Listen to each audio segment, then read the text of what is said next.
سورت یہاں چل رہی ہے احزاب، تو 22ویں پارے کے بالکل شروع میں اللہ تبارک و تعالی نے ازواج مطہرات سے خطاب کیا ہے اور ساری امت کی خواتین کو سمجھایا ہے۔ خاص مقام ہے سمجھنے والا۔ اللہ کریم نے بالکل شروع میں کہا کہ اے محبوب علیہ السلام کی بیویوں، آپ کا مقام لوگوں میں سے ذرا امتیازی ہے، سو تقوی اختیار کرو، غیر محرم مردوں کے ساتھ نرم لہجے میں بات نہ کرو، نرم لہجے میں غیر محرم کے ساتھ بات، بس اپنے کام کی بات کرو، اور وہ بھی اس طرح بات کرو جس طرح بے رخی سے ہوتی ہے۔ عورتیں نرم لہجوں کے ساتھ غیر محرموں کے ساتھ گفتگو نہ کرو۔ اور پھر ارشاد فرمایا جا رہا ہے کہ ضرورت کے مطابق بات کرو، زیادہ بات بھی نہ کرو، اپنے گھروں میں رہو اور زمانہ جاہلیت کی طرح زیب و زینت کی نمائش نہ کرو۔ نماز اور زکوٰۃ، اللہ اور اس کے رسول صلی اللہ علیہ وسلم کی اطاعت پر کاربند رہو، اور جو ایسا کریں گی تو ان کو دوہرا اجر ملے گا، اور ان کے لیے آخرت میں عزت کی روزی کا مقام ہے، روزی کا اہتمام ہے۔ اسی مقام پر اللہ کریم نے فرمایا انما یرید اللہ لیذہب عنکم الرجس اہل البیت ویطہرکم تطہیرا۔ فرمایا اللہ تو یہی چاہتا ہے اے نبی کے گھر والوں کہ تم سے ہر ناپاکی دور کر کے تمہیں صاف ستھرا کر دے۔ فرمایا اللہ تو یہی چاہتا ہے کہ تم سے ہر ناپاکی دور کر کے تمہیں، پیچھے کس کا ذکر ہو رہا تھا؟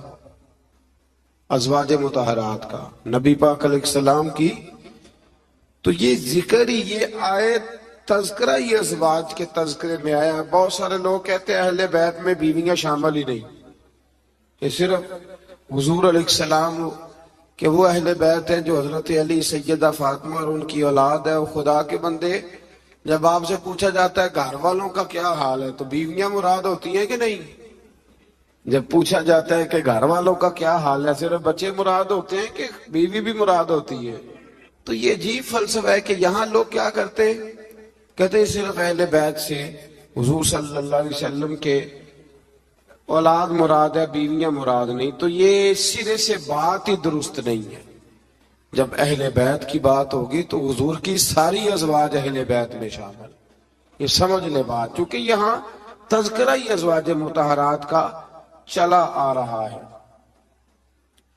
پھر اس سے آگے آیت نمبر 35 میں مومن مردوں اور عورتوں کی اکٹھی صفات کا بیان ہے۔ اللہ تبارک و تعالی نے فرمایا کہ مومن مرد اطاعت شعار ہوتے ہیں، صداقت شعار ہوتے ہیں، صبر و رضا کا پیکر ہوتے ہیں۔ ان کے دل اللہ کے حضور عجز اور تواضع کے خوگر ہوتے ہیں، وہ صدقات دینے والے ہوتے ہیں، روزے دار ہوتے ہیں، اپنی حیا اور عزت کی حفاظت کرنے والے ہوتے ہیں، اور اللہ کا کثرت سے ذکر کرنے والے ہوتے ہیں، اور ان کے لیے اللہ نے بخشش اور اجر عظیم کی نعمتیں تیار کی ہوئی۔ پھر آیت نمبر 36 میں فرمایا نہ کسی مومن مرد اور نہ کسی مومن عورت کے لیے یہ جائز ہے کہ جب اللہ اور اس کا رسول کو فیصلہ فرما دیں تو ان کے لیے اپنے اس کام میں کوئی اختیار رہ جائے۔ اس آیت کی تھوڑی تفسیر ضروری ہے، اس کی تھوڑی تفسیر کر دیتا ہوں۔ ہوا یہ تھا کہ نبی کریم علیہ السلام نے اپنے ایک غلام کے ساتھ اپنی ایک عزیزہ جو حضور کی رشتہ دار بنتی تھی، حضرت زینب بنت جہش، ان کا نکاح کرنا چاہا، پیغام میں نکاح بھیجا۔ انہوں نے کہا جی ہم قریشی خاندان سے ہیں اور یہ غلام ہے تو اس کو کیسے رشتہ دے دیں، حالانکہ حضور نے پیغام بھیجا تھا۔ اتنے بڑے ہم ہو کے تو ایک غلام کو رشتہ دے دے، تو اللہ نے حکم دے دیا، فرمایا جب رب رسول حکم دے تو تمہیں اختیار ہی کوئی نہیں۔ اور جب یہ آیت نازل ہوئی تو وہ حضرت زینب بنت جہش کے گھر والے خود حاضر ہوئے، عرض کی حضور جہاں آپ کا دل کرتا ہے آپ بچی کا رشتہ فرما دیں، ہم اللہ رسول کے حکم کے آگے بات نہیں کر سکتے۔ آج بھی آپ دیکھ لیں، برادری پہلے اور دین معاذ اللہ بعد میں۔ برادری پہلے، بھائی شادی پہ کوئی بےہودہ حرکت نہ کرنا تو کہتے میری برادری نہیں مانتی۔ یہ بڑا خطرناک جملہ ہے، یعنی ایک طرف نبی پاک کی شریعت اور دوسری جانب برادری، تو یہ مطلب آپ اندازہ کر لیں کہ یہ بات کہاں تک جاتی۔ آپ نے اس میں سے اختیار کسے کیا؟ ہماری برادری وہی ہے جس برادری میں حضرت بلال حبشی شامل ہے، حضرت صہیب رومی اور عمار یاسر شامل، وہ ہماری برادری ہے، ایک ہوں مسلم حرم کی پاسبانی کے لیے۔ اللہ توفیق عطا فرمائے۔ پھر اس سے آگے آیت نمبر 37 سے یہ مسئلہ بیان ہوا ہے کہ جو منہ بولا بیٹا ہے وہ حقیقی بیٹے کے حکم میں نہیں ہوتا، وہ حقیقی بیٹے کے حکم میں نہیں ہوتا۔ وہ میں پیچھے بھی بتا چکا ہوں۔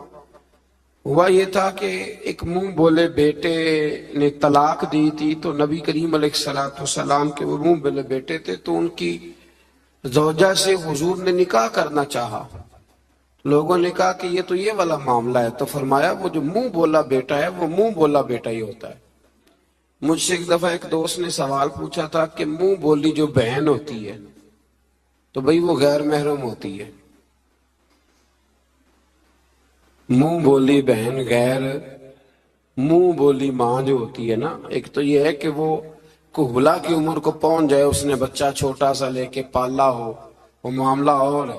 لیکن ہمارے ہاں جس طرح رشتے نہیں بن جاتے، جو اصل بہن ہوتی ہے اس کا پتہ ہی کوئی نہیں۔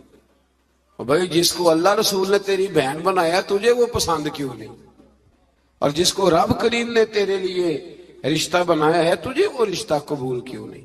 اللہ تبارک و تعالی حقیقی مفہوم کی طرف ہماری توجہ لگائے، اسی میں ہمارا فائدہ ہے۔ تو پھر